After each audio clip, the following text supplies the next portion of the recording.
রাধে রাধে বন্ধুরা, তোমরা সবাই কেমন আছো? আশা করছি তোমরা সবাই ভীষণ ভালো আছো। আমরাও কিন্তু বেশ ভালো আছি।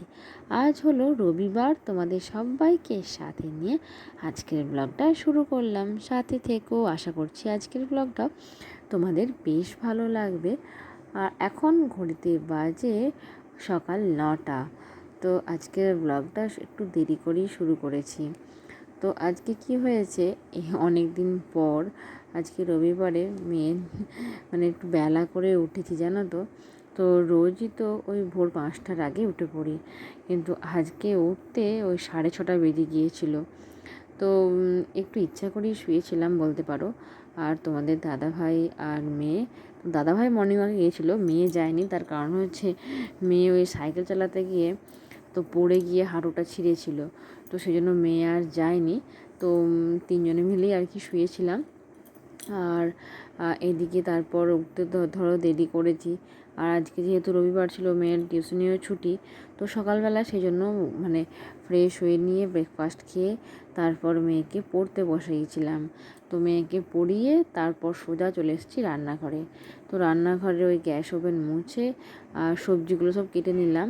তো ডালিয়া রান্না করেছিলাম। তো ওই ঝিঙে, ক্যাপসিকাম, পেঁপে, বিট, গাজর এসব দিয়ে ডালিয়া বানালাম। তো ডালিয়াটা সেদ্ধ করতে দিয়ে চলে এসেছি।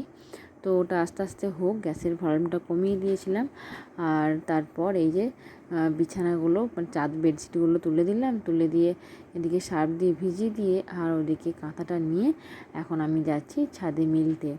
তো ছেলে কি করেছিল, কালকে দুপুরে একদম ঘুমায়নি, তো হিসু করে দিয়েছিল বিছানার মধ্যে।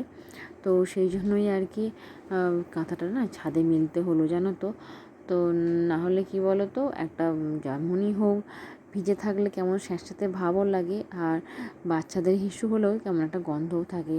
তো সেই জন্য রোদে ভালো করে রোদে দিয়ে দিলাম আর বেডশিটগুলো কেচে দিয়েছি। তো এদিকে আরও বাদবাকি কিছু জামাকাপড় কাচাকুচি ছিল, তো সেগুলো নিয়ে চলে এলাম, ছাদে দিয়ে দেব। আর এই কদিন না বেশ ঠান্ডা ঠান্ডা ওয়েদার আছে, খুব একটা গরম ভাব নেই। বৃষ্টি হচ্ছে প্রতিদিন বিকালেই বলতে পারো। তো এখন সকালের দিকে না বেশ হাওয়া দিচ্ছে আর মেঘলা মেঘলা ভাব। তো এখন শুকাতে অনেকটা দেরি হচ্ছে। তো এদিকে ভাবলাম যে গদিটাও একবার নামিয়ে দেবো বিছানার, কিন্তু রোদে ওই একবার করে জোরে রোদ উঠছে, আবার মেঘলা মেঘলা ভাব হচ্ছে। তো সেই জন্য আজকে আর না গদিটা মিলিনি। তো দেখো এদিকে ওই কালকে তো বেড়াতে গিয়েছিলাম, তো সেখানে তো জামা কাপড় থাকবেই বাড়তি, তো সেসব কেচে দিয়েছিলাম। আর কি বলো তো, অনেক দিন পর বেরিয়ে এসে না বেশ মনটা ভালোও লাগছে, আর সংসারের কাজকর্মে বেশ এনার্জিও পাচ্ছি। তো মাঝে মধ্যে মাসে একবার হলেও যদি একটু কোথাও বাইরে ঘুরতে যাওয়া হয় তাহলে বেশ হয়। কিন্তু আমাদের এই সাংসারিক জীবনে মেয়ের টিউশনি, তারপর গান, তারপর তো আমাদের গরু বাছুর আছে, এত বড় ফ্যামিলি, তো সব কিছু ম্যানেজ করে আর যাওয়া হয়ে ওঠে না। তো অন্তত পক্ষে চেষ্টা করি বছরে হয়তো 3 থেকে 4বারও যাওয়ার। তো ভাবছি এবার একবার পুরী বেড়াতে যাব।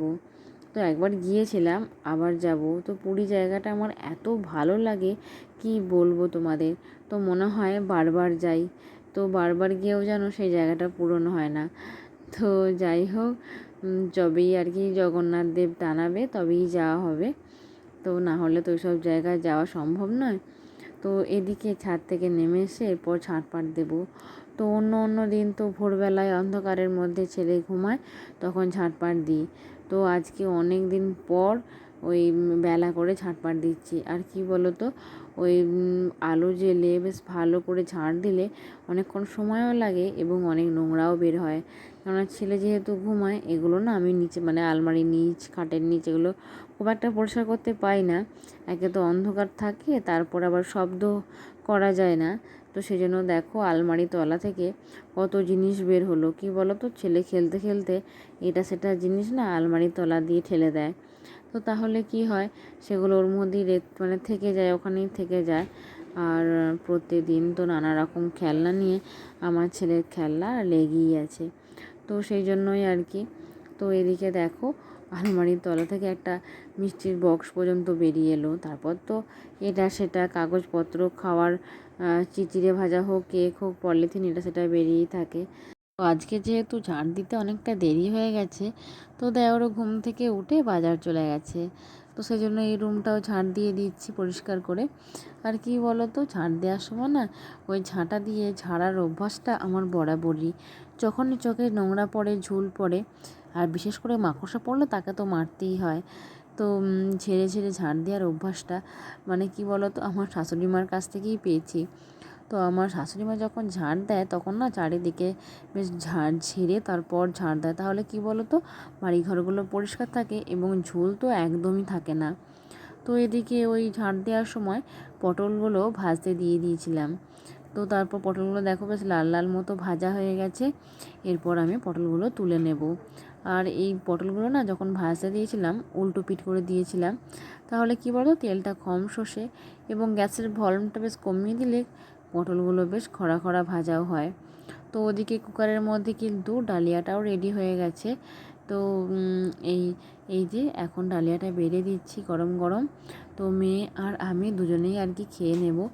আর কি বলো তো, আর যদি থাকে তখন আমার যে শ্বশুরমশাই মানে জেঠু আর কি এসে খাবে। আর আজকে তো হাটবার ছিল, রবিবার, বাজার থেকে চপ এনেছিল, তো চপ খাই না, তো যারা খায় তারা আর কি খাবে। তো যাই হোক, মানে মুড়ি খাওয়ার আর অন্য কিছু বানাইনি, ওই চাটনি, আমের চাটনি, পটল ভাজা আর ডালিয়া দিয়ে খেয়ে নিলাম। তো খাওয়া দাওয়া শেষ, এরপর ধোয়াধুয়ির পালা। তো সব ছেলেকেও দুধ খাইয়ে দিয়েছি, তো পুরো বাসন হয়ে গেছে অনেক। তো এগুলো সব একে একে ধুয়ে নিই। আর কি বলো তো, যখনই খাবার দাবারের বা রান্নার বাসন হয় সঙ্গে সঙ্গে না সেগুলো ধুয়ে দিই, কারণ রেখে দিলেই এত বাসন জড়ো হবে, দেখলেই ভয় লাগবে। তো মনে হবে কী করে বাসনগুলো ধুয়ে শেষ করব। তো সেই জন্যই আর কি যখনই দেখি যে হ্যাঁ খাওয়া দাওয়া শেষ, তখনই মেয়েকে বলি একবার ছেলেকে দেখতে, তখন আর কি বাসনগুলো সব ধুয়ে নিই। তো এদিকে মেয়ে তো স্কুল ছুটি, আর আজকে টিউশনি স্যারও চলে গেছে, মানে চলে গেছে নয়, আসেনি। তো সেই জন্যই আর কি আমার কাজের ফাঁকে ফাঁকে আমার মেয়ে আমার ছেলে দেখাশোনা করছে। আর সকালবেলা তো একবার বসিয়ে ওকে পড়িয়ে নিয়েছি, সে তো এখন পড়াশোনাও নেই। তো যাই হোক, আজকে অনেক দিন পর আবার বোতলগুলো পরিষ্কার করছি। তার কারণ হচ্ছে বোতলগুলো না আবার দেখছি নিচের দিকটা কেমন লাল মতো জমে না কলের আয়রনগুলো, তো সেই জন্যই একটু ভালো করে পরিষ্কার করে দেবো ভাবলাম। তো সেই জন্যই গরম জল করেছি সসপ্যানে করে, গরম জল করে, আর এদিকে ওই একটা কাপ নিয়েছি, কাপের মধ্যে বেসন গুলে দিচ্ছি। কেন বলো তো, কেননা বেসনটা না ওই ডাইরেক্ট দিলে কি বলো তো, ওই বোতলের গা বেয়ে বড্ড গুঁড়ো পড়ে। তো সেই জন্য গরম জলটা যেহেতু দিচ্ছি, গরম জলটা না একদম বেসন দিয়ে বেশ ভালো করে গুলে নিচ্ছি, গুলে নিয়ে তারপর বোতলের মধ্যে দিচ্ছি। তাহলে না বোতলগুলো খুব সুন্দর পরিষ্কার হয় আর চকচক করে নতুনের মতো। তো এর একটা ভিডিও আমার আগের একটা ব্লগে দিয়েছি, তোমরা অবশ্যই চাইলে দেখতে পারো। আর এর সাথে কিন্তু আরেকটা জিনিসও দিতে পারি। তো যাই হোক, এখন আমি ওই বেসন দিয়ে আপাতত ভিজিয়ে দিচ্ছি।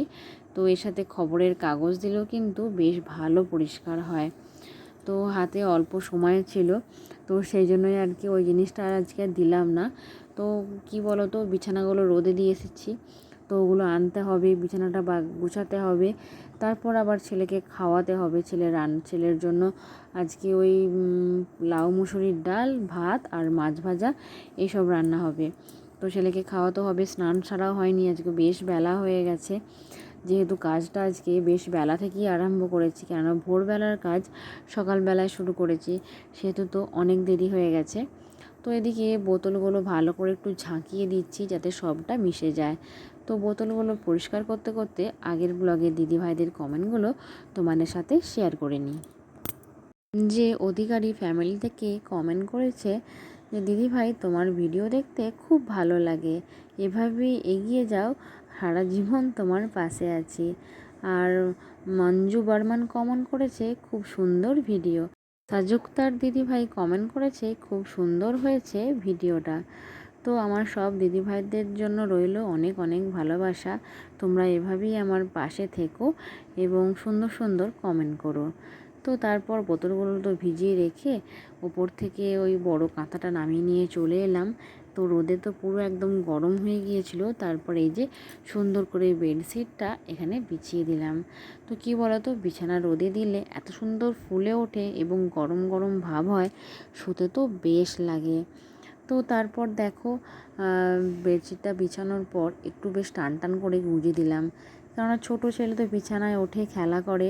তারপর কি বলো তো, বেশি টানাটানি করলে চাদরগুলো না ঝুলে যায়। তো সেজন্য বেশ একটু বেশি করে না গুঁজে দিলে না অসুবিধা হয়। তো তারপর এই যে খাটটা এখন সুন্দর করে মুছে নিচ্ছি। তো এটা তো রোজকার কাজ, বিছানা গুছিয়ে খাট মুছে সুন্দর করে বিছানাটা গুছিয়ে তারপর আর কি সংসারের কাজকর্ম আরম্ভ করি। কিন্তু আজকে স্নানের আগেই বিছানাটা গুছাচ্ছি। তার কারণ হলো, ওই যে বিছানাটা রোদে দিয়েছিলাম, তো তারপর ভাবলাম যে খাটের স্ট্যান্ডটা তো মোছা হয়ে গেল, তাহলে ওই যে পর্দার স্ট্যান্ডটা আছে ওটা একটু মুছে দিই। আর এদিকে একটু আধটু যে নোংরা ঝুলগুলো ছিল সেগুলোও একটু ঝেড়ে মুছে পরিষ্কার করে দিলাম। তো বাড়িঘর পরিষ্কার পরিচ্ছন্ন রাখতে গেলে তো পরিশ্রম করতেই হয়। তো কি বলো তো, এগুলো কিছু মনে হয় না। তো বাড়িঘর পরিষ্কার থাকলে মনটাও কিন্তু বেশ পরিষ্কার থাকে। তো এদিকে তোমাদের দাদা ভাই বাজার থেকে নিয়ে এসেছিলো 1 গোছা লিচু। তো সেটাই বড় মা এখন ঠাকুরকে দিচ্ছিল। তো যাই হোক, আজকের ব্লগটা এখানেই শেষ করলাম। রাধে রাধে।